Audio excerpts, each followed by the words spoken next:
Primetime local news, serving the Lakeland and Midwest regions.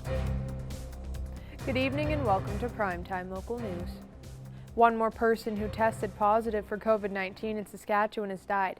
It was someone in the 70 to 79 age group in the southeast zone. There are 193 new cases in the province, including 20 in the northwest. 14 of those are in the immediate Lloydminster area, where we have 116 active cases. 40 variants of concern have been identified in our zone. There are 2,525 active cases province-wide and 164 in our zone. 203 people are in hospital, with 2 in the northwest. More than 307,000 vaccine doses have been administered province-wide, with more than 20,000 in our zone. The City of Lloydminster is expanding its land base after Council approved the purchase of nearly 156 acres of land northeast of the Lloydminster Golf and Curling Club. Eric Bay has more on how the purchase fits with the Northeast Area Structure Plan.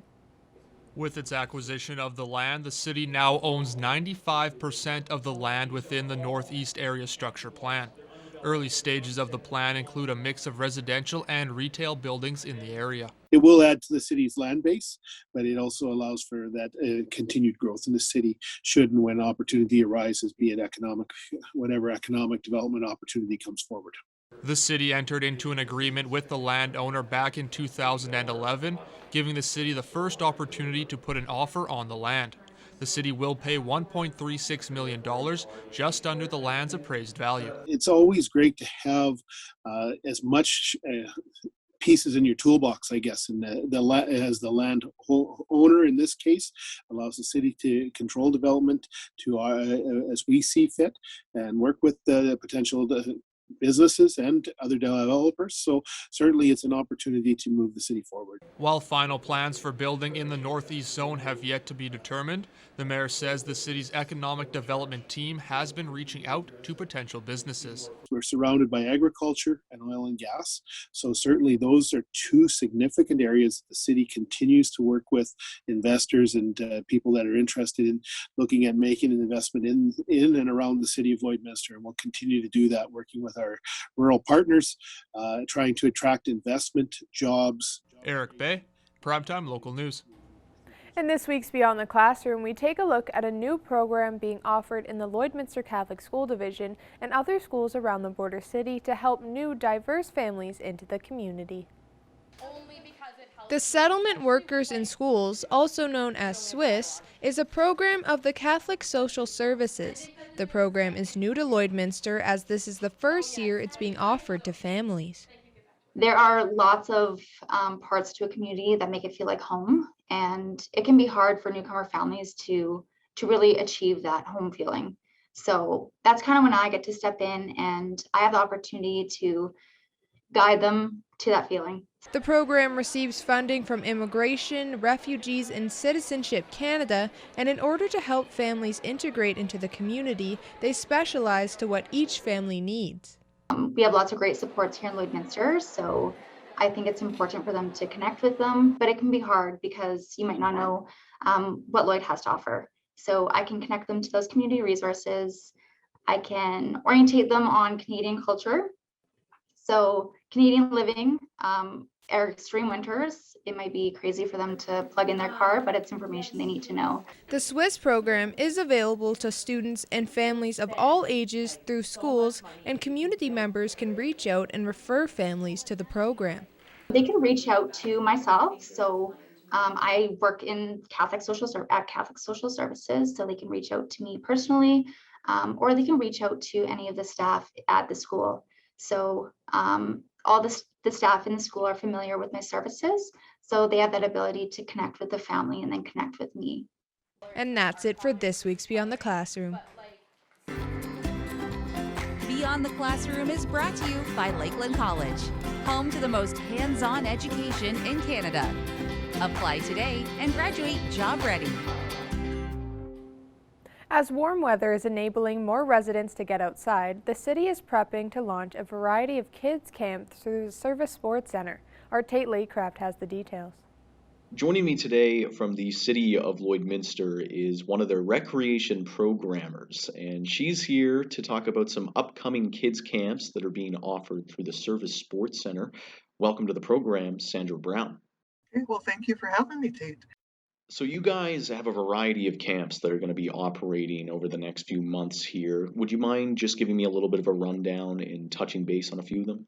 Yes, we do. We actually offer camps for children of all ages. Today, we actually kicked off a brand new preschool program. This is a play-based program. We go through a lot of movements. Each week will be themed, and it's called Little All-Stars, and it's for ages 3 to 5 years. Parents come as well, so it's a parent and child program where they can get active together and have fun. And what kind of activities can kids expect at these camps then? I hear that you guys recently had a badminton camp and you also just wrapped up some Easter activities too. Oh, certainly. The Youth Badminton Clinic was actually over the Easter break for grades 5 to 9. And due to the COVID, of course, we were limited to 8 players on the courts at a time. It went over very well. The kids really appreciated an activity to do over the school break. We just finished our Easter egg hunt, which was very popular for families. It was a citywide hunt where families or individuals would solve clues and then go to that location and find an egg. And then they could, once they found 12 eggs, they could enter into our draw. So this Friday is our regular Kids Night Out camp. We offer these monthly at the Service Sports Center from September to May. And it's for ages 5 to 10 years. And each week is themed. So this one coming up is Welcoming Spring. So we're going to do some fun spring crafts. A popular part of the program, of course, is our sharing, what we did during the day, sharing jokes and riddles. And then we spend an hour in the field house doing organized games as well as free play. And how is the pandemic impacting your operations at this point then? What can parents and kids expect from your COVID safety protocols? Yeah, COVID has brought up a lot of changes, many positive changes, of course. We do comply with the Saskatchewan Health Authority guidelines. So for our camps, we have a limit of 8 kids per field house side. And the kids bring their own hand sanitizer. We do regular hand washing. We have hand sanitizer on site, of course. For the Kids Night Out camp, we drastically had to change the lesson plan, of course, but the result has been amazing. The kids have adapted very well, and I don't think I would even go back to the way it was. We have the table, each child has their own table, which we kind of say is their little clubhouse, so all their belongings, all the activities, such as the craft, their snack time is at that table. And then when we get into the field house, we do the physical distancing, of course, and do a lot of non-touch games. And for anyone who might be interested in your camps, where can they go to learn more or potentially sign up? To find out more information or to register, you can go to the City of Lloyd website, which is lloydminster.ca/register. And there's a list of all the programs that are offered at the different facilities, and you can register online, or if you need more information or some assistance in registering, just feel free to call one of the facilities and we'll be more than happy to help you out. Thanks so much for doing this, Sandra. Okay, thank you. Now our Connor Chan will take a first look at your weather forecast.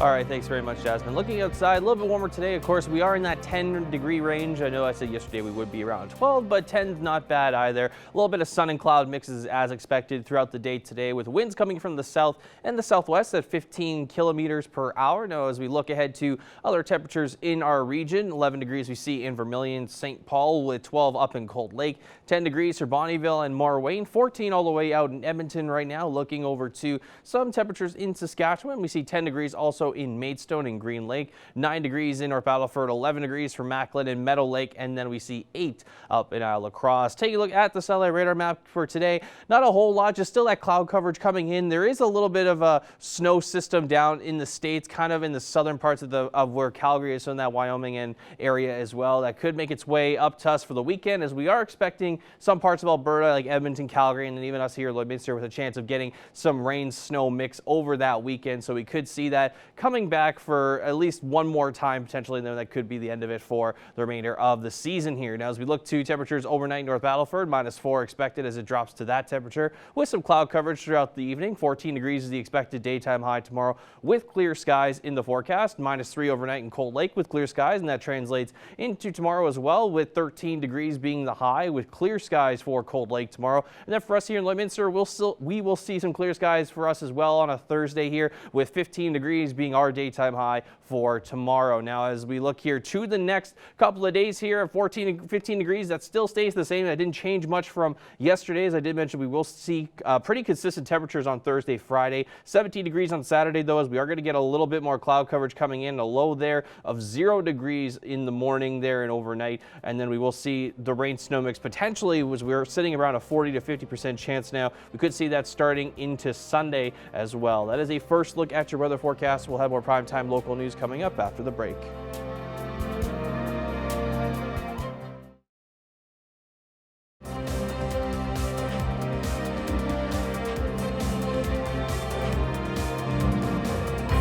Welcome back. Close to 40% of Canadian youth do not have suitable literacy skills. ABC Life Literacy Canada is hoping to combat those numbers by providing literacy tips for families. Jace Mackey has more. I'm joined today here on Primetime Local News with ABC Life Literacy Executive Director Mac Rogers. Now, with the third wave of the pandemic underway and more restrictions coming into place, children may be spending more time at home, and ABC Life Literacy is hoping that parents take advantage of that, and they put out some tips that parents can utilize with their children to help sharpen their literacy skills. Now, before we get into those tips, Mac, I just want you to go through the importance of literacy among children and why parents should make it a priority. So thank you. I think it really is important to think about literacy as a family activity when we're talking about Canadians. And we do know that adults have very low literacy scores. There are almost 48% of Canadians are below high school, but we're also seeing the pandemic as having a direct effect on kids. So a University of Alberta study recently came out and let us know that of kids in grades 1 to 3 that are struggling with reading before the pandemic are worse off after the extended school closures. So we really need to be aware that this is an important thing and something that we can actually do something about and have fun doing it. Now, ABC Life Literacy Canada has put out some tips and different tricks that families can do together to help sharpen their literacy skills. Now, these are there's a bunch of different ones. So I was going to get you kind of go through some of them. I know the first one I saw was Sing It To Me. Yeah, absolutely. So if you go to our website, familyliteracyfirst.ca, there's actually over 80 activities and stories that you can download. It's all free. And a lot of those activities and games are really designed to get the whole family engaged. So the one that you're speaking about, Sing It To Me, is a really fun way of, you can use either lyrics or songs, or if you're a good whistler, and try to get people to either guess the next lyric or guess the name. And it engages us in a multiple kind of way of thinking about literacy as not just about books, but about the music and art and the world around us. Now, another fact I saw was that children spend 5 times the amount of time outside of the classroom than they do inside of the classroom. Now, some of these other tips that I saw were things that families probably already do. So there was ones of pop-up kitchen and grocery lists. So how important is it to be able to just integrate some things that parents may do on a normal day, but integrate their children into it and bring some maybe math and literacy skills into the mix as well? Yeah, I mean, that's a great question. And the way to think about it is that there's always an opportunity for lifelong learning and fun. So it's really about kind of connecting those pieces. And when you look at things like cooking is about so many different types of literacy. It includes things like reading of the recipe and also following direction. You may look it up online, so there's digital literacy. And then actually measuring ingredients is numeracy, understanding what a millimeter is and a milliliter is and what a cup is. So it's really about including all of those, but talking about the act of learning together and working together, and hopefully having some good food at the end of it. Now, you talked a little bit about how the pandemic has impacted students' learning and stuff like that, but Does this also pose an opportunity for parents to be more active in their children's education and kind of promote things that maybe they wouldn't talk about with their kids as much? Yeah, and we at ABC recognize that there's a lot of stress on our time right now. Our days are longer, and we're a bit isolated. But it's about creating new habits and habits that are healthier and habits for your family. And it can be based around fun, things like game nights and cooking together and activities that you can find. But it's really about kind of creating the new habit of saying, look, we're going to take that 10, 15, 20 minutes a day, spend it together, doing something educational but fun, and seeing if we can create a new way of working together. And you talked a little bit about it before, but the skills hub that you have online on the website, can you just kind of go into more detail about some of the stuff that's on there and how people are able to access it? Sure. So all the programs at ABC Life Literacy Canada are free. And so for families, we recommend going to familyliteracyfirst.ca, some really great programs there. When you're looking at the ABC Skills Hub.ca, it's a great way for adults to start their learning journey. They can take financial literacy skills, they can take employability skills. And we're adding new skills to that portal every month. So always come back to it. You'll find more courses to take. It's all free, and it will get you started in thinking about these important life skills. And you mentioned earlier that literacy among adults is also kind of low. So is it important for adults to take an active step and decide, you know what, I'm going to improve some of my literacy skills? Yeah, absolutely. And particularly around a pandemic is that jobs are getting more competitive. We want to have our best foot forward when it comes to skills. But also if you're a parent, modeling good learning practices is really important because your kid's going to do what you're going to do. So if you want your kid to read, sit down and read with them. You don't have to read the same book. You can read your own things. You can sit beside each other, but really model that lifelong learning and commitment to reading and fun and literacy. And do you have any final thoughts today? I just want to say thank you for talking about this. I think the pandemic has a lot of things that are negative about it, but we can really try to come together and have some fun as a family and maybe learn a thing or two. Now here are your stock market prices for today.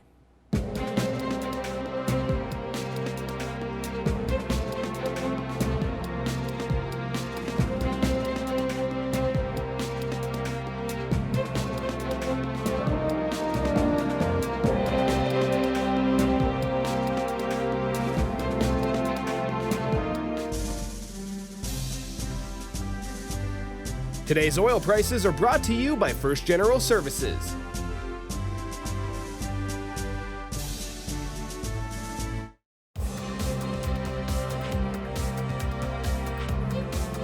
As the Lloydminster Bobcats' prolonged off-season continues, the team continues to keep busy. Late last week, the team signed 2003-born defenseman Nolan Henderson. Evan Kenny has more with Nigel Dubé. Well, the Lloydminster Bobcats have signed 2003-born defenseman Nolan Henderson, born and raised in Calgary. He's 6'3", 190 pounds. So a big boy being added to the roster. Joining me today to break this down is Nigel Dubé. Nigel, jumping into things here quickly, just what are you getting from Nolan here? Well, as a player, it really reminded me of our captain, Gunnar Kinnenberg. I think that the similarities between the two of them, how they played, how they skated, and obviously seeing the potential that we got out of Gunnar in his 2 years here. And I just think having the ability at Nolan being a 2003 born player and coming in with the size and structure he has in his game already and being able to develop it here and take it to the next level. I think the leadership side of him too, being a leader going up through the ranks all the time and just having conversations with them. Obviously this year, a lot of Zoom calls to get to know kids and their families and whatnot, and his professionalism and how he handled himself, how he was able to ask really good questions of our program, of our community, of where we were at. And I think, those are things that we look for through this process in the recruiting and to have them have some connection back to Lloydminster through family, through his dad playing junior here. Those were also factors that went into it, but we're excited for the human that we're getting. Obviously, Evan, we talk about a lot, the pride that we take in the people that we bring into our community and have a part of our organization, and he checked all those boxes. And Nigel, you mentioned it, 03s, you're going to have multiple of them as well. 3 2002s on the roster next year. Just what are your thoughts on this youth on your back end?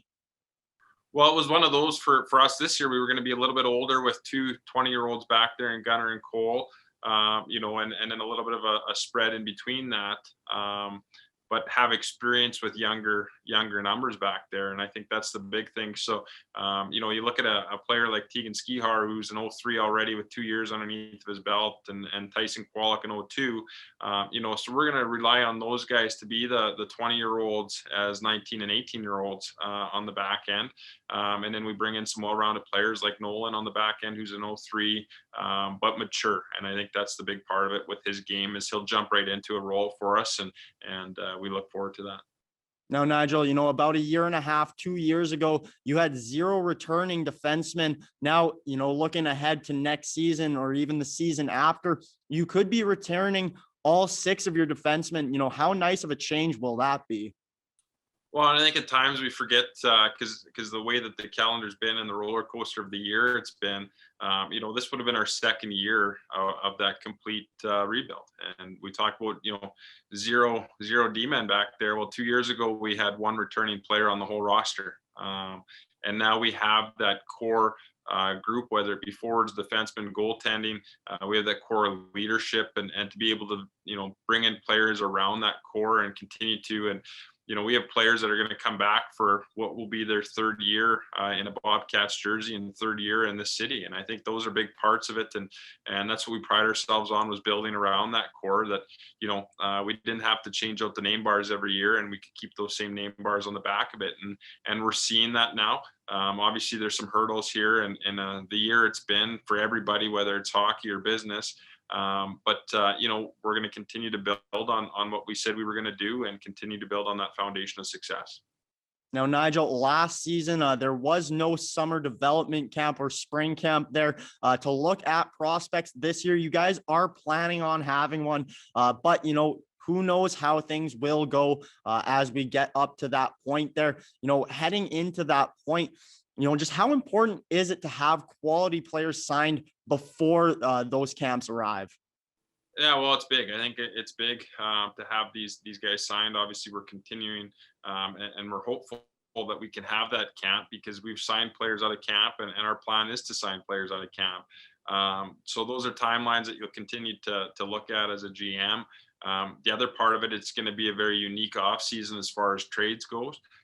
Usually right now, it'd be going into whatever it would be the 2nd, 3rd round of playoffs already. And there'd be some discussions happening about transactions in the off season, with the season that it is, whether, it goes a week, goes a month, whatever it may be.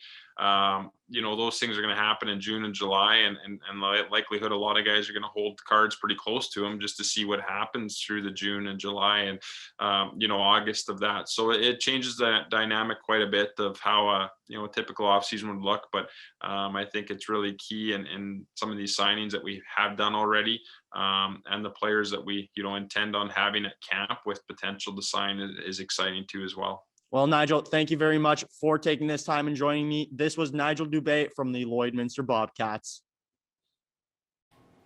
With the nice weather this weekend, residents can also look forward to Rolling Green Fairways opening back up on Friday. Our Shelby Clark spoke with them for more info on their tee times and how people can book online. I'm joined here today for Primetime Local News with Riley Fletcher with Rolling Green Fairways.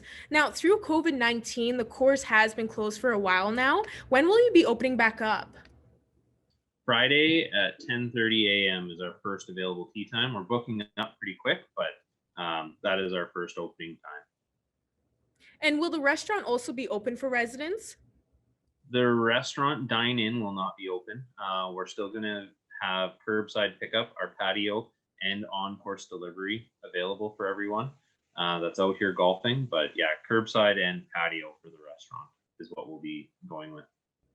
And now with COVID-19 involved, what safety regulations will all be in place for when you open back up on Friday? We're following all protocols, masking in stores, we're following all Alberta protocols, all the sanitary needs that we need to have. We're following for golf, we're following last year's regulations. So it's 2 to a cart. Masks are recommended if you're on a cart with someone outside of your household, but there are no regulations in terms of are no restrictions in terms of you can only ride with people in your household. And since letting the public know about this and been posting it online, how has reaction been so far for this decision? Really good. Like Saturday, it's supposed to be beautiful out, and we're almost fully booked for Saturday for golf already. Friday's getting there as well. So very weather dependent, but everyone, I feel golf is a safe thing that you can do, and everyone's very excited to get out and start golfing again. And is the plan to stay open throughout summer unless restrictions change? Yeah, of course. We're fully open on the golf course side, following all regulations that we can. But we don't foresee any shutdowns happening golf wise, just because last year it was fully open and we were able to do that. But safety is like the big thing for our customers, and we want to keep that going and make sure everyone's having a safe, fun time out here. But yeah, we fully foresee that we will be open all summer throughout the COVID-19 pandemic. And I know you've said Rolling Green Fairways has already had lots of bookings online, especially for this weekend with how warm the weather is. Do you think after this weekend support will still be strong from residents since it's officially been opened? Yeah, I think we've had wonderful community support throughout all winter as well, like supporting our restaurant and our pickup availability. And when we were able to dine in, it was very successful, and we were very happy to have the community support. So we're looking forward to really having everyone out again and just making sure everyone can have fun in a safe place like golf. And are there any future plans that Rolling Green Fairways has for in the summer, especially with like tournaments and such?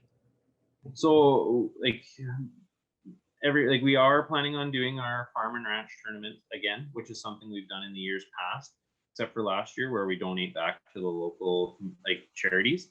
So we're looking forward to that in July, and then we are looking to host it's our 30th year actually of being in business. We're looking to host a tournament later on in the season to everyone to come celebrate with us. Really try and just make sure everyone can have as much fun as they can throughout the summer. And how are people able to book online right now for people that are wondering? Yeah, they can book online through our website, www.rollinggreen.ca, and then there's just a link there to book a tee time. They can also call the pro shop here, and our number is on the website. And we're available to take tee times and at any time. They can do it through their phone, through the website, or through calling us. All right. Well, is there anything else you'd like to add, Riley? Yeah, I look forward to seeing everyone out here soon. It's been a long winter not seeing people, so I'm really excited to see everyone face to face and get the golf season started. Perfect. Thank you so much for joining me today. Thank you, Shelby. Now we're Connor Chan. We'll take another look at your weather forecast.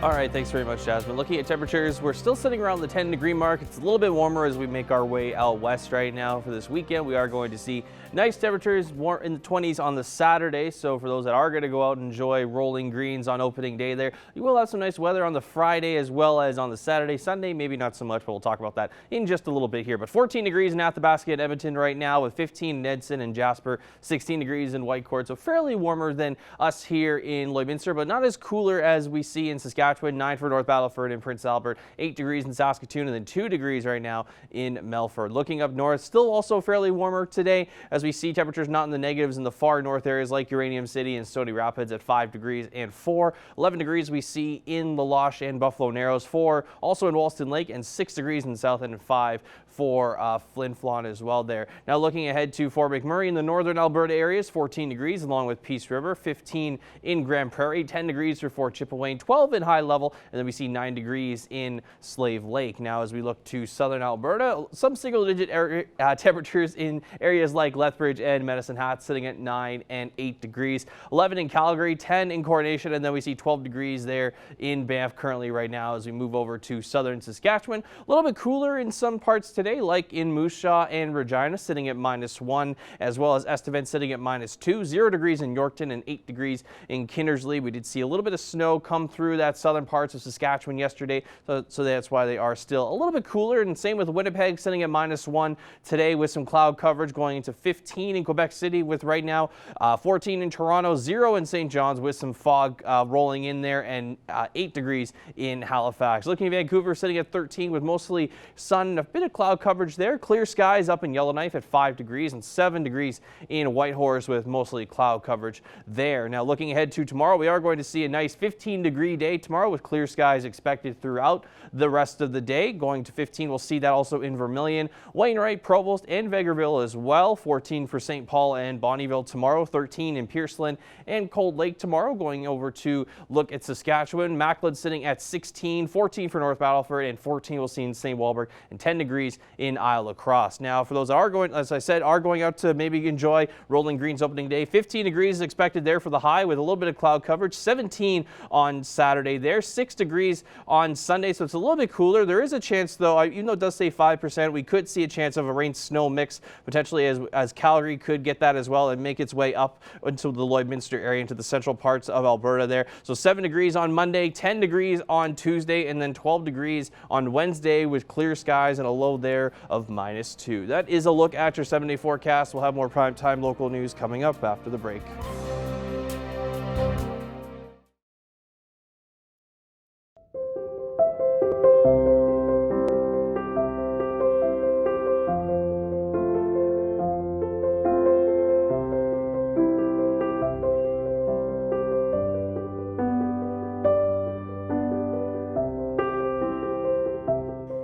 Dobson is back with us this week. Stephanie is a local lawyer and mediator with Hankin Divorce Law and Mediation here in Lloydminster.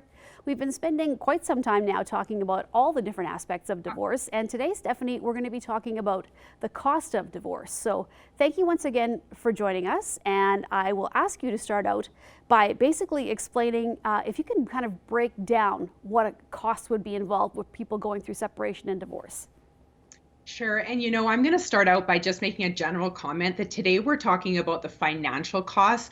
But one of the things to recognize about the word cost is there's so many different areas of how a divorce can cost someone besides the finances. So we can talk about the emotional costs, the opportunity costs, the psychological costs, the community costs. There's all sorts of different. But today our focus is on the financial costs of divorce. So I want to give our viewers a little bit better of an answer than sometimes what we have to say is it depends, right? It depends on your situation as far as how much the actual dollar will be at the end. But there's a couple of ways that I charge for my services, and this is quite standard within the divorce community. So I'll just describe my ways. So number one is secondly, we'll talk about flat fee, but number one, we'll talk about the hourly services. So these would be for things all the negotiations leading up to agreement or your final court order within your divorce. So most lawyers will charge by the interval of an hour. So for me, I charge by the 0.1 of an hour. So that is on the 6-minute intervals. There's some lawyers that charge on the 15-minute intervals. Those are the minimum amount of time. If I work on your file, there will be a 0.1 of an hour on your invoice. It's really best to talk to your lawyer about how they bill. If they do hourly, what their interval will be that they bill by. Now, on the flat fee services, this is typically once the negotiations have completed and the lawyer is drafting documentation. So for me, those would be things like drafting a separation agreement or drafting your final divorce documentation. And Stephanie, what are some of the things that contribute to the costs as things continue to go up? What are some of the I guess the issues that you would deal with that would cause those costs to escalate? And so this is, again, where this is the big picture of the it depends, because there's really 3 main things that I like to focus on. So number one is the level of conflict between 2 spouses. So the higher the conflict, the more time it's going to take to resolve that particular issue. Number 2, the negotiation process choice. So we've been talking a lot about negotiation process, mediation, collaborative divorce court, the do-it-yourself option in some previous episodes. But for example, the litigation process can be procedurally more intensive, and so the costs can escalate. Whereas sometimes when we can keep it out of court, if you're spending money on one meeting, for example, 1 2-hour meeting, we're containing your costs to that 2-hour meeting. And the third thing is the number of issues. So very basically, how many issues do we need to resolve? And the key with this is that this is like a puzzle. So we could have, one issue with tons of conflict and a divorce court process that costs a whole lot of money and takes a whole lot of time, or we could have 15 issues that are resolved out of court with very little conflict. So it really is a puzzle that we have to put together in each particular situation. Stephanie, does it help if couples discuss a lot of this ahead of time with the costs? Can that be helpful at all? Well, this can be a little bit of a double-edged sword. So I always do recommend that the families that come to meet with me, that they do some of the legwork themselves ahead of time. In fact, my most useful tool when I work with families is the workbook that I use called Our Family in 2 Homes. And that will go through a series of questions, and it will give the families some legal information on which they can start to base their proposals, their ideas, their resolution. And families can do this either alone when they use their workbook, or they can each get a workbook if they're using mediation, and they can actually discuss their proposal ahead of time. So my rule of thumb is, as long as it's productive and constructive discussion between the two of you, definitely try to discuss things yourselves. But as soon as it becomes a little bit more emotionally drawn, it might be better just to leave it for the discussion with the professionals. Are there some ways that couples can keep their expenses in check when they're going through this process? Absolutely. We talked earlier, of course, about process choice and keeping the conflict de-escalated. So those ones are obvious ones that we've already gone through. But I want to give 3 further tips. So my tip number 3 is to use professionals wisely. Someone might want to use a counselor to help them with the emotional component of their separation. A realtor could help both parties to negotiate the listing of their home instead of having the lawyers do it at that hourly rate. And you may want to work with a financial advisor, for example, to talk about settlement and what you might need for savings in your post-separation world, what a budget might look like in your household. You can work with other professionals to help to round that out. Tip number 2 is to get informed. Now, of course, this is my big passion, and this is exactly why I've created my e-learning community, Up a Notch Learning. Viewers can go and check that out if they wish. There's a whole lot of free resources that help people to start to understand some of those topics around separation and divorce and to get informed. Being informed will help you to make decisions and to stay in the driver's seat as you go through your separation and divorce. And tip number 1, the final one, is to use your divorce professional wisely. If you have questions, for example, that aren't time sensitive, you might want to get a note on your phone and start to type in a few different questions that you have and to group them together and to write one email instead of writing 4 emails, for example, for 4 different topics. As well, in my office, I know, for example, we don't charge for our assistance time. So our clients will often be in really good contact with our assistants to be able to answer some of their questions that are not legal related, but they're more routine questions, and that can really save a lot of costs. All right, Stephanie, well, good information once again, and we appreciate you joining us. We'll talk to you again next week. You bet. Thanks, Stacey.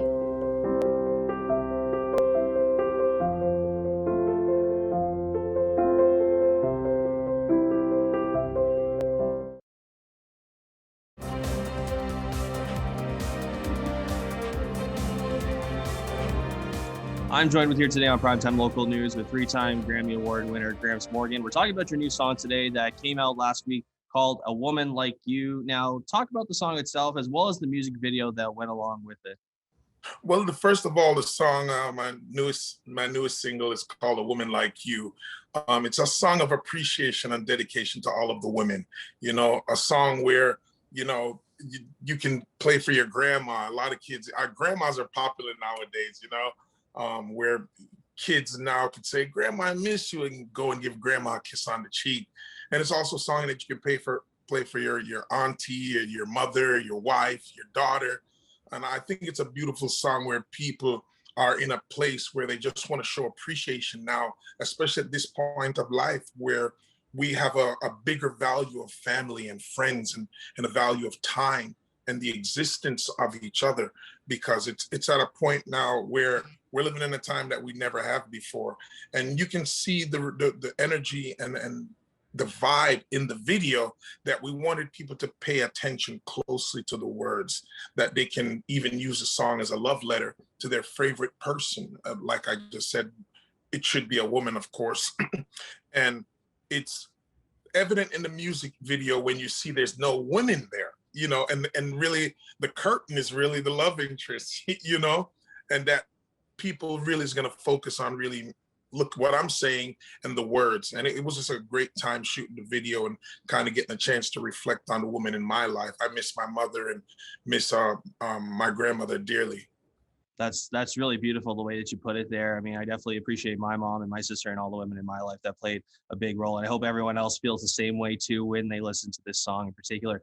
Speaking of the music video itself, one interesting fact about it that I found out and I found to be really interesting was Johnny Reed himself directed and produced this music video. So talk about the relationship that you have with Johnny Reed and working with him on this project.